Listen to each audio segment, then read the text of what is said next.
Кезектен тыс өтетін президент сайлауына 19 күн қалды. Бүгін орталық сайлау комиссиясының кезекті отырысы өтті. Екі мәселе қаралды. Алдымен сайлаушыларға арнап 9,5 миллионнан астам бюллетень дайындау мәселесі мақұлданды. Сондай-ақ халықаралық байқаушыларды тіркеу мәселесі де сөз болды. Соңғы мәліметке сай 500 халықаралық байқаушы аккредиттелді. Олардың едәуір бөлігі ТМД миссиясынан. Орталық сайлау комиссиясының хатшысы сайлаушылардың құқығын айқындап берді. Мәселен, сайлау үрдісіне кедергі жасаған дауыс беру құпиясын бұзған.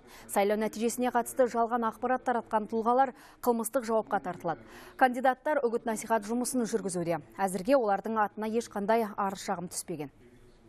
Азаматтық құқықтық жауапкершілік президенттікке кандидаттың ар-намысына, қадір-қасиетіне немесе іскерлік беделіне нұқсан келтірген мәліметтер бұқаралық ақпарат құралдары арқылы таратылған. Және сонымен бірге сондай бір адамның бейнесін оның керісімсіз пайдаланған жағдайда туындайды.